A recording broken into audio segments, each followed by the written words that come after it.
کیا پب جی گیم کھیل سکتے ہیں؟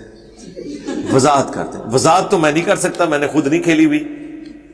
تمام گیمز جن میں جوا نہ ہو، سود والا ایلیمنٹ نہ ہو، آپ کی نمازیں ضائع نہ ہو رہی ہوں، ان اوقات کے اندر ضرور کھیلیں. کوئی ہم منع نہیں کرتے آپ کو.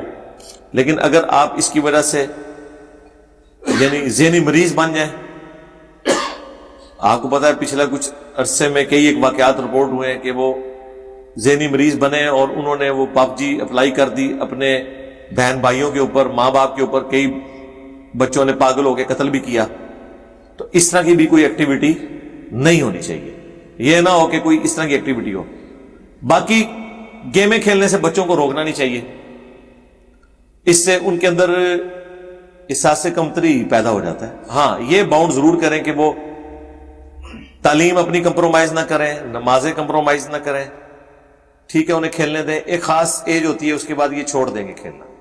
آپ خود بھی دیکھیں نا، ہمیں آج بھی یاد ہے کہ جون جولائی کی دوپہر کے اندر بھی ہم لوگ بیٹ بال لے کے جا کے گراؤنڈ میں کھڑے ہوتے تھے. آج میں سوچتا ہوں کہ یار کتنا پاگلوں والا کام ہم کرتے تھے.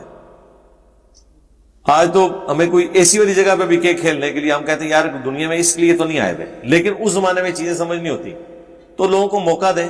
ٹھیک ہے، گیم بھی، اچھی صحت بھی انسان کا ایک اچھی ریکوائرمنٹ ہے.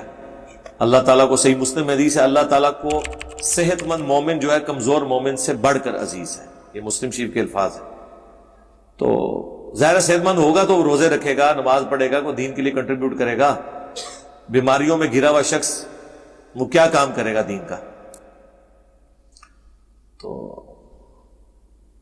اس اعتبار سے گیمز کے اوپر کوئی پابندی نہ لگایا کریں. آپ کھیلنے دیں. لیکن باقی جو چیزیں ہیں جو سنن ابی داؤد میں حدیث ہے، بچہ 7 سال کا ہو جائے تو اسے نماز کا پڑھاؤ، 10 سال کا ہو جائے نماز نہ پڑھے تو اسے مار کے نماز پڑھاؤ. یہ والی ساری پابندیاں ساتھ کروائیں. پچھلے دنوں کوئی فتویٰ سنا تھا میں نے، مجھے اس کی تفصیل نہیں پتا کہ وہ کوئی بتوں کے آگے جھکنا پڑتا ہے. جو دوسرے تھے وہ کہہ رہے تھے نہیں یہ بالکل پروپیگنڈا ہے. ہم جنرل بات کرتے ہیں. اگر واقعی اس طرح کی کوئی چیزیں موجود ہیں جس میں کوئی شرکی ایکٹیویٹیز آپ کو پرفارم کرنی پڑے تو اس طرح کی گیمیں آپ نہ کھیلیں. جہاں پہ شرکی ایکٹیویٹیز نہ ہوں وہ آپ کھیل لیں. سود تو خیر اس طرح یہاں پہ انوالو نہیں ہوتا، جوئے والا معاملہ ہوتا ہے. بعض اوقات لوگ گیم کھیلتے ہیں اور اس کے اگینسٹ اس طرح کے معاملات کرتے ہیں. اس طریقے سے بعض اوقات اکاؤنٹ بھی ہیک کر لیتے ہیں دوسروں کے اور پھر وہ بیچتے ہیں ان اکاؤنٹس کو. ہیک کرنے کے بعد چوری کے اکاؤنٹ، یا تو آپ اپنا اکاؤنٹ بیچیں پھر تو کوئی بات ہے.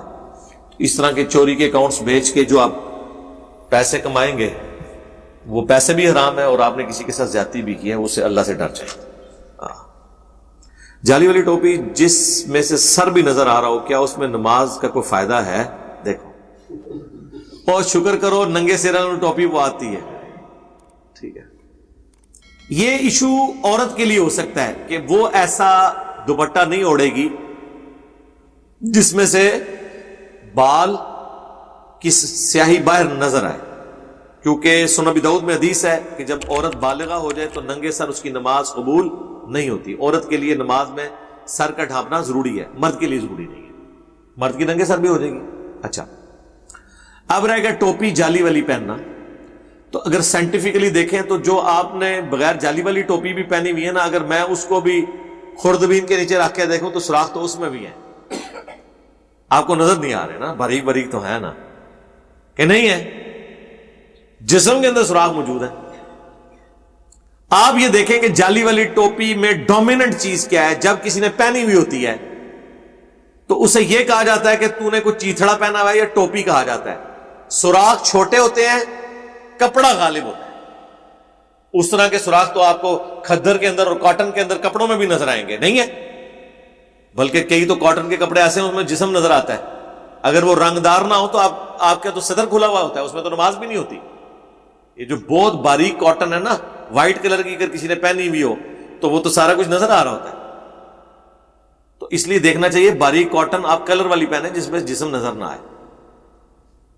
تو چونکہ مرد کی تو ننگے سر بھی ہو جاتی ہے، جعلی والی میں سے اگر اس میں سے کچھ نظر آ بھی رہا ہے تو کوئی فرق تو نہیں پڑتا. اور صرف جعلی کا تو ایشو نہیں ہے، آپ دوسری سخت والی ٹوپی بھی پہنے تو بال تو سائڈ سے اس پہ بھی نظر آ رہے ہوتے ہیں. یا تو مصباحی صاحب کی طرح کانوں کے اوپر بھی آپ پگڑی پہنے، سارے بال آپ کور کریں. بال کور کرنا مقصد نہیں ہے، بس سر کے اوپر ایک نشانی ہے۔ اہل حدیث تو آپ کو پتا ہے بالکل ادھر ٹوپی رکھتے ہیں، وہ تو سامنے بھی انہوں نے پفے نکالی ہوئی ہوتی ہیں، ٹھیک ہے۔ تو جالی والی ٹوپی پہنے، سخت والی ٹوپی پہنے، آپ کی مرضی، جو سی مرضی آپ ٹوپی پہنے، اس کے اوپر فتویٰ نہیں۔ اب اگلے دن ایک بندے نے کمنٹس کیے ہوئے تھے، میں نے بھی جالی والی، میں نے جان بوجھ کے نا اب ٹوپی پہننے شروع کی ہے، اس لیے کہ لوگ پگڑی کو ہی نہ سمجھ لیں کہ یہی کوئی دین ہے پورا۔ ننگے سر اس لیے نہیں آتا کہ سنت یہ ہے کہ واضح و تقریر کے لیے جب نبی علیہ السلام آتے تھے پگڑی کا اہتمام کرتے تھے ممبر کے اوپر، اگرچہ جائز ہے ننگے سر بھی کوئی بات کرتا ہے، کوئی حرج نہیں ہے، لیکن اس میں پھر آپ کو پتا ہے یہاں تو عوام جو ہے وہ انہی چیزوں کو دیکھتی ہے، اس نے پگڑی رکھی ہوئی ہے کہ نہیں، داڑھی پوری ہے کہ نہیں، کپڑے سنت کے مطابق ہے کہ نہیں، گلاٹی ہے کہ کالر ہے، کہتے ہیں زمین گول ہے، آپ کے کرتے کے جو ہے نا وہ آستین چکور ہونی چاہیے، وہ اس کو چکور آستین دے پیچھے کروڑوں کا چندہ چھپ جاتا ہے، ٹھیک ہے۔ دنیا گول ہے، وچ دنیا سمائی ہوئی ہے چکور پیچھے، اس سے کچھ فرق پڑتا ہے تو وہ اس لیے بعض اوقات کرنا پڑتا ہے، ادروائز تو مجھے تو کوئی حرج نہیں۔ کسی بندے نے لکھا جی وہ یہودی پہنتے ہیں جی یہ جالی والی ٹوپی، یار یہودیوں کو آپ نے ٹوپی پہنے ہوئے دیکھا ہے؟ اتنی سی ٹوپی ہوتی ہے ان کی، سارا نا جتنا سر کا زیادہ حصہ ننگا ہوتا ہے، تھوڑے حصے کے اوپر ٹوپی ہوتی ہے۔ اب مجھے بتائیں ڈاکٹر ذاکر نائک نے جو جالی والی ٹوپی پہنی ہوتی ہے، زیادہ حصے پہ ٹوپی آ رہی ہوتی ہے یا بال ہوتے ہیں؟ ٹوپی، وہ تو ادھر بالکل ایسے ادھر ایک چھوٹی سی ٹوپی پہنتے ہیں، وہ تو سر پھر سکھوں کی بھی داڑھی ہے، یہودیوں کی بھی سچی داڑھی ہے، تو آپ داڑھی کا بھی مذاق اڑائیں گے؟ آپ زمزم میں نہاتے ہیں، ہندو گنگا میں نہاتے ہیں، آپ زمزم کا بھی مذاق اڑائیں گے؟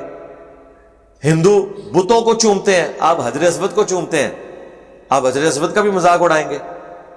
وہ بتوں کی طرف رخ کرتے ہیں، آپ خانہ کعبہ کی طرف رخ کرتے ہیں، آپ خانہ کعبہ کا بھی مذاق اڑائیں گے؟